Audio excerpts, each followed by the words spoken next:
Salut à tous, on se retrouve pour l'épisode 3504 du Zap Image. On commence aujourd'hui en ce dimanche 7 décembre avec des anniversaires. Et on commence tout d'abord avec l'avancante de Nottingham Forest. Il s'agit de Chris Wood, il fête aujourd'hui ses 34 ans. On lui souhaite bien sûr un très bon anniversaire. On peut voir également que Valentin Rongier, le milieu de terrain du Stade Rennais, ancien joueur par exemple du FC Nantes ou même de l'Olympique de Marseille, fête aujourd'hui ses 31 ans.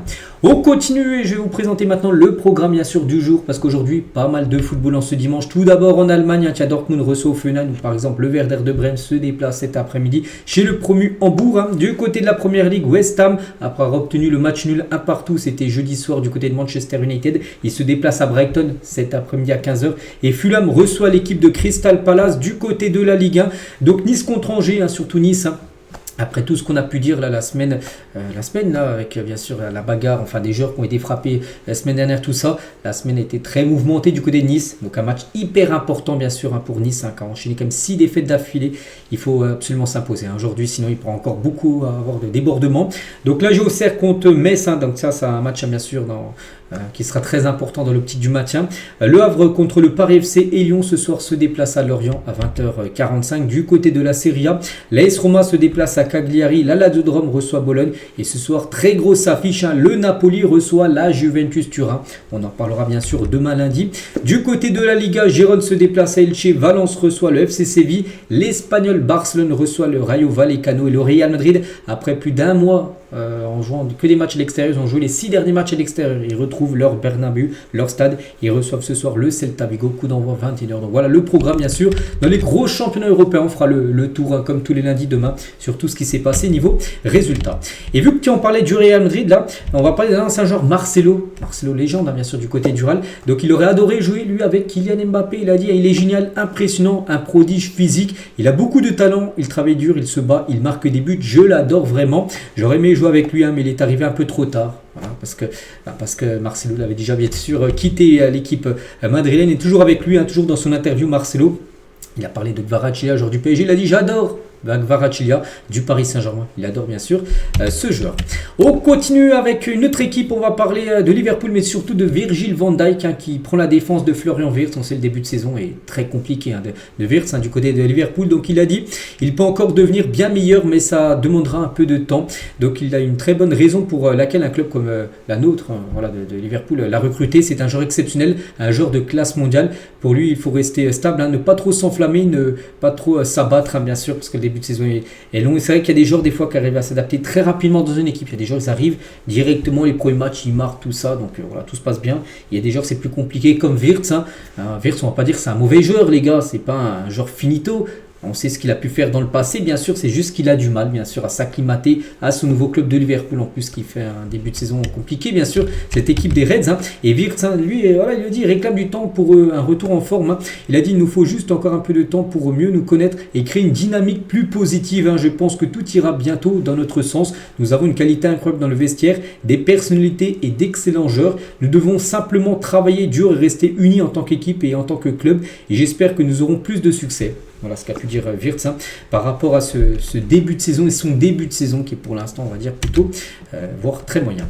On continue avec Lautaro Martinez, l'attaquant argentin de l'Inter Milan. On apprend aujourd'hui que c'est la cible prioritaire du FC Barcelone pour le prochain mercato d'été. Le club veut recruter un avançant de classe mondiale, le Barça. Et l'Argentin est devenu une cible prioritaire pour Deco. Deco, c'est le directeur sportif du Barça. Le directeur sportif, vous savez, dans chaque équipe, c'est celui qui gère pas mal de choses, mais surtout, il gère les mercatos. Il gère les joueurs qui arrivent, qui partent, tout ça.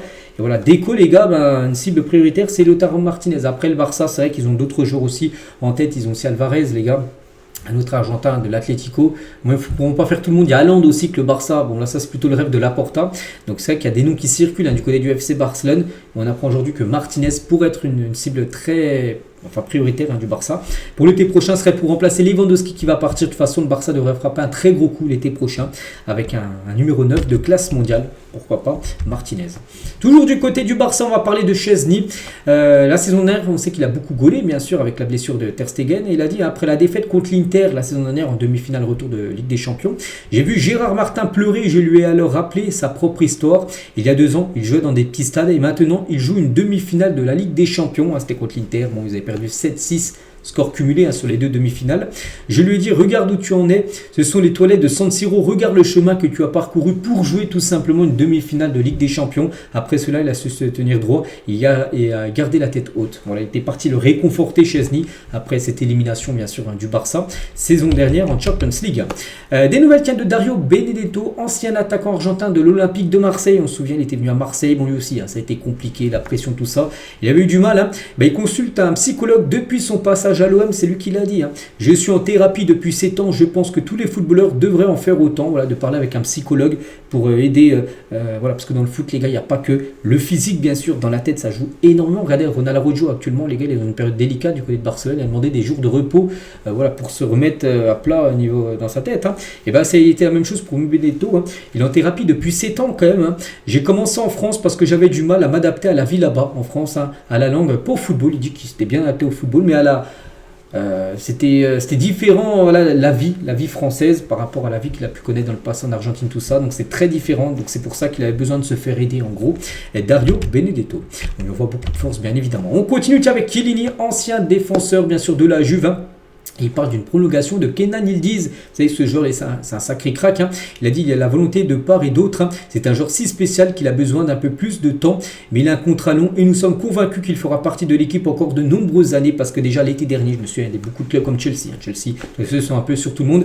Ils avaient tout fait, Chelsea saison l'été dernier pour essayer de s'offrir le joueur était resté et on pense que l'été prochain encore des clubs, peut-être comme Chelsea voire d'autres équipes reviendront à la charge pour Kenan Yildiz. Mais Chiellini qui ne joue plus à la Juve mais peut-être il a encore un rôle, je ne sais plus trop c'est quoi du côté de la Juve, il dit en gros que le joueur, mieux c'est de le garder, le prolonger qui reste bien sûr du côté de la Juventus Turin.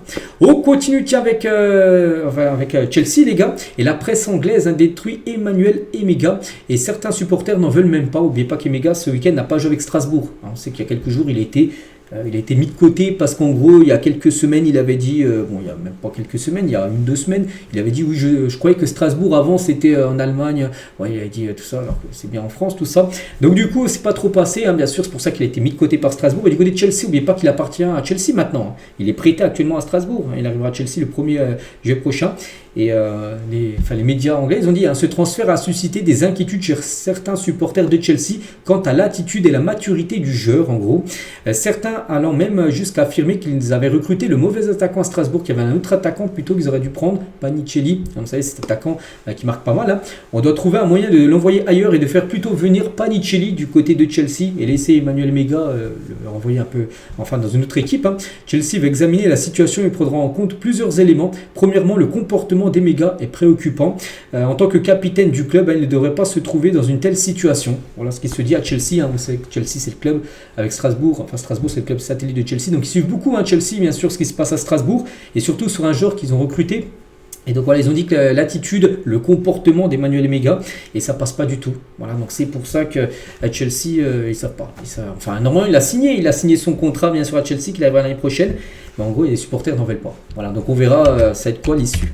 On continue avec Toni Kroos, légende bien sûr du Real Madrid, il a pris sa retraite. On pense que Toni Kroos pourrait être encore très utile dans cette équipe du Real, bien sûr. Il n'a jamais été remplacé, Toni Kroos. Donc on dit plus sur son avenir sur un banc. Donc entraîner le Real Madrid ou le Bayern Munich un jour, deux clubs qu'il a pu jouer, il a dit je ne sais pas, je me concentre actuellement sur l'entraînement dans mon académie parce qu'il y a une académie à Madrid, l'académie Toni Kroos. Voilà, pour l'instant il est focus vraiment sur ça. Je ne sais pas ce qui se passera dans 10 ans. Il dit peut-être qu'il passera ses diplômes d'entraîneur et peut-être il deviendra un jour entraîneur du Real ou du Bayern. On verra, mais voilà, des nouvelles de Toni Kroos. Des nouvelles également d'un ancien joueur également du Real, c'est Wesley Sneijder, qui a joué dans beaucoup d'équipes. Il a joué au Real, il a joué je crois l'Inter, il a joué même à Nice, Sneijder. Qu'est-ce qui m'a manqué à Madrid? Je n'étais pas dans des conditions mentales parfaites, mais je ne voulais pas partir. Personne ne veut quitter, bien sûr, le Real Madrid. J'ai vécu une première année incroyable, puis j'ai eu quelques problèmes personnels qui ont rendu ma deuxième saison plus difficile que la première. De grands joueurs sont arrivés comme Ricardo Kaká, Karim Benzema, Xabi Alonso, Cristiano Ronaldo et certains d'autres joueurs ont dû faire de la place et j'étais l'un d'eux. C'est que tous ces joueurs sont arrivés et du coup, voilà, quand il y a beaucoup de joueurs qui arrivent, il faut qu'il y ait des joueurs aussi qui partent, qui quittent le club et du coup, il faisait partie de ces joueurs en gros qui n'étaient plus désiré, du coup il a quitté le club. 2 ans, il est resté 2 ans du côté du Real. Et tiens, toujours avec Sneijder, il parle de Mbappé. Il a dit Mbappé sera le prochain ballon d'or.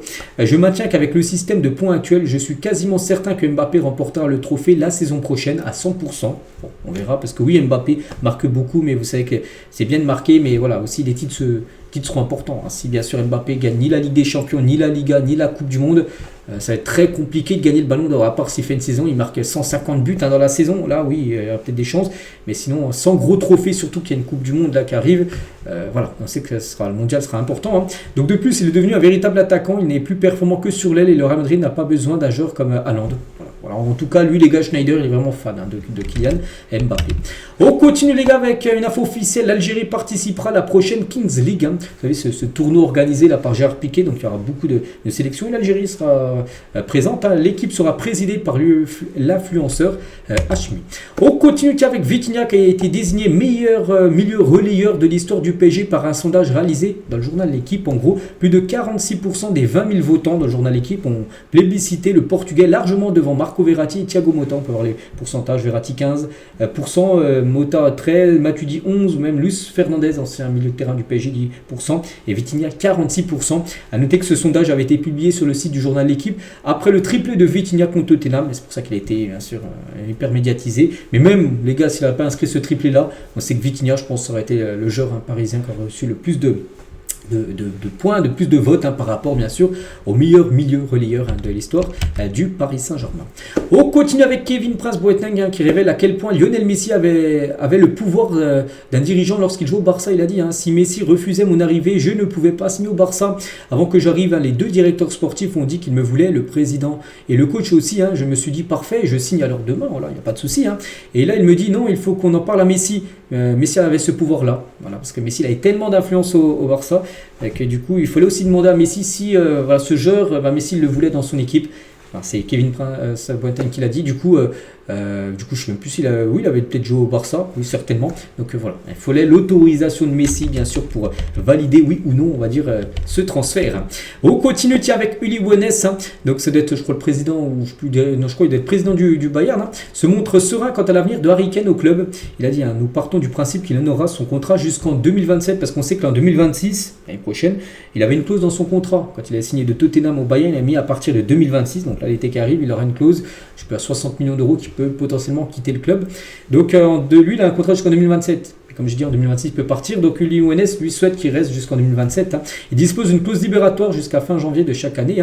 Et si cela ne tenait qu'à nous, et j'ai entendu dire qu'il le souhaitait aussi, il le prolongerait bien sûr son contrat au Bayern. Sa famille est très sereine à Munich, on peut encore vivre sa vie tranquillement. Harry Kane n'a jamais eu de garde du corps ailleurs qu'à Londres. Ce genre de vie n'a pas forcément, ce n'est pas forcément nécessaire. Donc voilà, en gros, ce qu'a pu dire Uli Hoeneß sur Harry Kane. Et on finit aujourd'hui avec Marco Asensio, ancien parisien, qui revient sur sa mise à l'écart au PSG par Luis Enrique. On sait que Pérez ne jouait plus du tout, puis il était parti au Fenerbahçe. Donc la saison avait bien commencé, mais du jour au lendemain, j'ai arrêté de compter pour l'entraîneur. Voilà, Luis Enrique, en plus il le connaît bien, les deux sont espagnols, tout ça. Il avait déjà eu avant en sélection espagnole, et c'est qu'Asensio jouait, puis d'un moment à l'autre, il a plus joué du tout, et du coup il est parti. Je voulais jouer, profiter du football, alors j'ai cherché une solution, bien sûr, il est parti au Fener. Ce qui s'est passé avec Enrique, honnêtement, à ma connaissance, il ne s'est rien passé. C'est peut-être une question à laquelle il peut répondre, mais lui, en gros, il n'a rien fait du jour au lendemain, il n'a rien changé dans son attitude par rapport à l'entraîneur pour être mis à l'écart, en gros. Je ne veux pas le prendre personnellement. Pour ma part, zéro rancune, en gros, il n'en veut pas. Voilà, Luis Enrique, c'est quelque chose qui peut arriver dans le monde du football professionnel et c'est tout. Voilà, en gros, comment ça s'est fini, en gros, l'histoire entre Marco Asensio et le Paris Saint-Germain. Donc voilà, les gars, ce qu'il y avait à dire aujourd'hui. J'espère que ça vous a plu. On se retrouve, nous, demain lundi, bien sûr, demain lundi. Vous savez, on va parler de tout ce qui s'est passé sur tous les résultats du week-end. Il y aura énormément de choses à dire. Et moi, je vous laisse. Je vous souhaite une bonne fin de week-end et à demain.